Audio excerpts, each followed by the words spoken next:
Bienvenidos a un nuevo vídeo documental de Pasión a la Esquina. Hoy vamos a profundizar sobre el aterrador estado de Corea del Norte. Empezamos. El escape de Shin Dong-juk. La pesadilla de Corea del Norte. Shin creció creyendo que el mundo entero era un campo de prisioneros. Desde el momento en que nació, no conoció nada más que el hambre, el miedo y la obediencia ciega. No había escuelas, no había juegos, no había infancia. Solo trabajos forzados, vigilancia constante y castigos brutales para aquellos que osaban siquiera pensar en desobedecer. La noción de libertad era inexistente. Los prisioneros no tenían nombres, solo números. Sus días comenzaban antes del amanecer, cuando un estruendoso silbato los arrancaba del sueño para llevarlos a jornadas de trabajo extenuantes. No había pausas, no había descanso. Cada tarea estaba diseñada para quebrantar el cuerpo y la mente. La comida era apenas suficiente para sobrevivir. Una ración mínima de maíz o una sopa aguada sin nutrientes. La desnutrición era una sentencia silenciosa que afectaba a todos. Aquellos que no podían seguir el ritmo del trabajo caían en la miseria absoluta. En los inviernos crudos, cuando la nieve cubría los campos y el viento helado atravesaba las ropas desgastadas, muchos sucumbían al frío antes que al hambre. Los castigos eran brutales e impredecibles. Un error insignificante podía significar la diferencia entre la vida y la muerte. Un prisionero podía ser ejecutado por robar un puñado de arroz o por no inclinarse lo suficientemente bajo ante un guardia. Los actos de brutalidad se llevaban a cabo frente a todos, como una lección de lo que le esperaba a cualquiera que osara desobedecer. En los campos de prisioneros de Corea del Norte, la desconfianza era una norma de supervivencia. Los niños eran educados para delatar a sus propios padres si sospechaban de alguna falta. No había lazos familiares, solo miedo. Shin, nacido y criado en ese ambiente, no sabía qué significaba el amor o la compasión. Todo lo que conocía era la lucha diaria por mantenerse con vida. El despertar de la conciencia. La semilla de la rebelión había sido plantada, y con ella vino un cambio en la forma en que Shin veía su entorno. Comenzó a notar cosas que antes ignoraba. Los muros, las rejas, los guardias, todo le parecía más opresivo que nunca. Antes, aceptaba su existencia sin cuestionarla, pero ahora, por primera vez, veía su mundo como lo que realmente era, una prisión. Empezó a cuestionar la lógica de su propia vida. ¿Por qué debían vivir como animales, alimentándose de sobras y sufriendo castigos constantes? ¿Por qué algunos tenían derecho a una vida digna, mientras que él y los demás eran tratados como esclavos? Las preguntas lo atormentaban, pero también lo llenaban de una emoción que nunca antes había sentido: esperanza. Y con la esperanza vino el peligro. Sabía que cualquier muestra de inconformidad podía costarle la vida. Hablar demasiado, mirar demasiado, dudar demasiado, todo era una posible sentencia de muerte. Pero una vez que había visto el mundo con nuevos ojos, ya no podía volver a cegarse. Así, poco a poco, el miedo fue cediendo lugar a la esperanza. Y la esperanza, en un lugar donde todo estaba diseñado para destruirla, era el primer paso hacia la libertad. La fuga imposible. Tras varios intentos fallidos y meses de tortura, Shin decidió arriesgarlo todo. La desesperación era un peso que lo ahogaba día tras día, y con cada cicatriz nueva en su cuerpo, su determinación crecía. No podía seguir allí, no después de haber probado el verdadero significado del sufrimiento.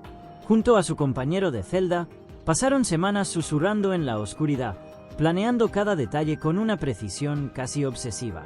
Sabían que la prisión estaba diseñada para que nadie pudiera salir con vida. Las cercas eléctricas eran letales, los guardias tenían órdenes de disparar a matar sin dudarlo, y la traición acechaba en cada rincón del campo. Un solo desliz, una mirada equivocada o un gesto sospechoso podían condenarlos. Pero para Shin, seguir allí ya no era una opción. La muerte era un riesgo, sí, pero seguir viviendo en ese infierno era una condena aún peor. Prefería morir en la búsqueda de la libertad que marchitarse lentamente en aquel campo de prisioneros. Había llegado a la conclusión de que su vida solo tenía dos caminos: morir como un esclavo o intentar vivir como un hombre libre, aunque fuera por unas pocas horas. Cuando llegó el momento, los dos prisioneros hicieron su movimiento. La noche era su única aliada, un manto de sombras que les ofrecía una mínima esperanza de éxito. Sus corazones latían con fuerza, como tambores de guerra anunciando la batalla. Cada sonido, cada crujido en la tierra, parecía un trueno en sus oídos. Sin corrió junto a su compañero, esquivando guardias y ocultándose en la penumbra. Se movían con cautela, con pasos medidos, sabiendo que la muerte acechaba en cada esquina. Cada paso que daban los acercaba a la libertad, pero también al peligro. Sabían que si los atrapaban, el castigo no sería simplemente la ejecución. Sería una tortura lenta, un castigo que haría que desearan haber muerto en el intento. No tenían segundas oportunidades. El frío cortaba la piel como cuchillas de hielo, y el suelo bajo sus pies era una mezcla traicionera de barro y escarcha. Cada pisada era una lucha por no resbalar, por no dejar huellas que los delataran. Se movían en silencio, como sombras en la oscuridad, conteniendo la respiración cada vez que el haz de luz de un guardia barría el área. El sonido lejano de pasos patrullando hacía que sus músculos se tensaran como cuerdas a punto de romperse. Finalmente, después de lo que pareció una eternidad, lograron llegar al perímetro exterior. Y ahí estaba, la cerca electrificada. Alta, imponente, zumbando con una energía letal que parecía vibrar en el aire. No era solo un obstáculo, era una sentencia de muerte para cualquiera que intentara cruzarla sin un plan. El resplandor de las chispas ocasionales en los cables advertía del peligro inminente. Era su última barrera, la última prueba antes de la libertad o la muerte. El destino interviene. Entonces, el destino decidió intervenir. Justo cuando estaban a punto de cruzar, su amigo apoyó el pie en el suelo y, sin darse cuenta, pisó una piedra suelta. El sonido fue mínimo, casi imperceptible, un pequeño chasquido en la inmensidad de la noche. Pero en un lugar donde el silencio lo era todo, aquel leve ruido se sintió como un trueno. Sintió como su corazón se detenía por un instante. Su mirada se cruzó con la de su compañero, y ambos supieron que algo estaba a punto de salir terriblemente mal. Un haz de luz cortó la oscuridad como una cuchilla. Una linterna, un guardia, un grito. ¡Alto ahí! No hubo tiempo para pensar, ni siquiera para respirar. Antes de que pudieran reaccionar, un disparo rasgó la noche con un estruendo ensordecedor. La bala atravesó el aire con un silbido mortal, veloz, implacable. Sintió su cuerpo paralizarse, pero su compañero, en el pánico, trató de moverse. El terror lo cegó, sus pies resbalaron en la escarcha, y el desequilibrio fue su sentencia. Todo ocurrió en un segundo. Sin extendió una mano, un intento desesperado por sujetarlo, por salvarlo, pero fue demasiado tarde. Su amigo cayó hacia atrás, directo contra la cerca electrificada. El impacto fue inmediato. Un grito ahogado, un chasquido seco y luego el horror. El cuerpo del prisionero se convulsionó violentamente, sacudido por la corriente letal que lo consumía desde dentro. El impacto fue inmediato. Un grito ahogado, un chasquido seco y luego el horror. El cuerpo del prisionero se convulsionó violentamente, sacudido por la corriente letal que lo consumía desde dentro. Las chispas iluminaron su rostro con destellos intermitentes, revelando un último rastro de vida en sus ojos antes de que el dolor lo consumiera por completo. El olor a carne quemada se expandió en el aire, espeso, nauseabundo. Sintió arcadas, pero no podía apartar la vista. El cuerpo de su amigo quedó atrapado en los alambres, todavía temblando, todavía emanando humo. Sus músculos, rígidos por la electricidad, se aferraban a la cerca como si aún intentara aferrarse a la vida. El tiempo se detuvo. El eco del disparo aún resonaba en la lejanía, pero si no escuchaba nada más que el zumbido eléctrico y el latido ensordecedor de su propio corazón. Su mente gritaba que huyera, que se moviera, pero sus piernas no respondían.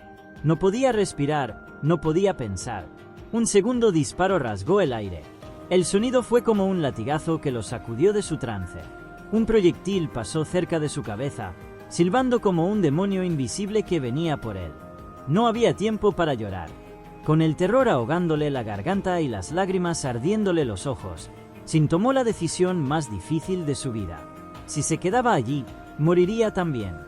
Respiró hondo, tragó el miedo y avanzó, Con las manos temblorosas y los labios apretados para no gritar, puso un pie sobre el cuerpo inerte de su amigo. Sintió el calor residual de la electricidad latiendo en su carne quemada, el hedor impregnándose en su ropa, en su piel, en su alma. No podía permitirse pensar en lo que estaba haciendo. No podía mirar hacia abajo. Con un último impulso, se lanzó sobre la cerca. El impacto con el suelo le sacó el aire de los pulmones, pero no podía detenerse. Apenas sus pies tocaron la tierra, corrió. Corrió sin mirar atrás, con el eco de los disparos aún resonando en sus oídos y la imagen de su amigo tatuada en su memoria para siempre. El infierno en la tierra. El caso de Shin Dong-yuk es solo uno de los muchos que han logrado escapar del infierno norcoreano. Pero la vida fuera de Corea del Norte tampoco es sencilla para quienes logran huir. Escapar no significa libertad inmediata. Los desertores norcoreanos enfrentan un mundo desconocido, donde la desconfianza y la incertidumbre los persiguen a cada paso. En China, su primer destino en la mayoría de los casos, se convierten en fugitivos. El gobierno chino no los reconoce como refugiados, sino como inmigrantes ilegales, y muchos son capturados y enviados de vuelta a Corea del Norte, donde el castigo es inhumano. Prisiones, torturas y, en algunos casos, la muerte. Quienes logran evitar la deportación deben vivir en las sombras, sin documentos, sin identidad y sin derechos. En Pasión a la Esquina, investigamos las desgarradoras historias de desertores y la brutal realidad de un país que sigue sumido en el terror. A través de testimonios de sobrevivientes, analizamos el sistema represivo de Corea del Norte y el destino incierto de aquellos que arriesgan todo por la esperanza de una vida mejor. Bajo el gobierno de Kim Jong-un, la prioridad fue el gasto militar por encima del bienestar de la población. Durante la pandemia, el líder norcoreano ordenó cerrar las fronteras y suspender el comercio con China, bloqueando el ingreso de suministros esenciales como granos, fertilizantes y equipos agrícolas. Como resultado, la ONU estima que el 43% de la población sufrió inseguridad alimentaria. Pero las cifras oficiales de Corea del Norte, siempre maquilladas, nunca reconocieron la magnitud de la crisis. Los ciudadanos norcoreanos han sido obligados a sobrevivir con raciones de comida cada vez más escasas. En las zonas rurales, la situación fue aún peor. Algunas familias pasaban días enteros sin probar un bocado. Hubo informes de aldeanos que recogían granos de arroz del suelo o consumían ratas y insectos para mantenerse con vida. En los peores casos, el hambre llevó a actos de desesperación impensables, como el canibalismo. Historias escalofriantes sobre familias que sacrificaban a los miembros más débiles circularon entre los refugiados, aunque el régimen siempre negó estos informes. A pesar de esto, la propaganda del régimen sigue vendiendo la imagen de un país fuerte y autosuficiente. En la televisión estatal, las imágenes muestran supermercados llenos, ciudadanos sonrientes y desfiles militares que intentan demostrar el poderío de la nación. Pero la realidad es muy distinta.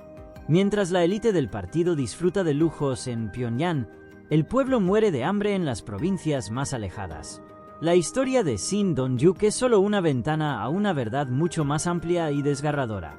Si quieres conocer más sobre lo que realmente sucede dentro de Corea del Norte, suscríbete a Pasión a la Esquina, donde revelamos lo que otros prefieren callar.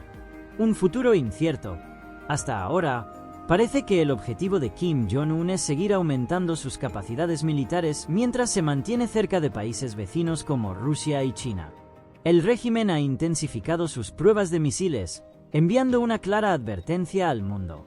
Según informes, Corea del Norte ya alberga un arsenal de alrededor de 50 armas nucleares, y cada nuevo ensayo balístico refuerza la amenaza de una escalada en la región. Pero más allá de su poderío militar, la pregunta sigue en el aire. ¿Cuánto tiempo puede sostenerse un país sumido en la miseria? La crisis económica interna se profundiza, las sanciones internacionales siguen aislando al país y la desesperación de la población crece día tras día.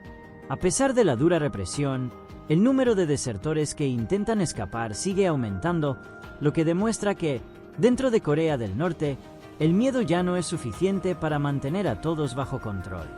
Mientras las tensiones entre el norte y el sur siguen escalando y la relación con Estados Unidos se deteriora cada vez más, el mundo entero observa con incertidumbre. ¿Hasta dónde está dispuesto a llegar el régimen norcoreano? ¿Se mantendrá en el poder o será víctima de su propia brutalidad? La historia nos ha demostrado que ningún régimen totalitario es eterno, pero en el caso de Corea del Norte, el desenlace sigue siendo un misterio. En Pasión a la Esquina, seguiremos explorando estos temas y desentrañando la verdad detrás de uno de los regímenes más herméticos y enigmáticos del mundo. Si esta historia te impactó y quieres conocer más sobre los rincones más oscuros de la geopolítica, suscríbete a Pasión a la Esquina y acompáñanos en este viaje para revelar lo que muchos prefieren ocultar. Nos vemos en el próximo video. Cada semana analizamos los eventos más oscuros de la historia y el presente. No olvides dejar tu comentario y compartir este vídeo para que más personas conozcan la verdad. Nos vemos en la próxima historia.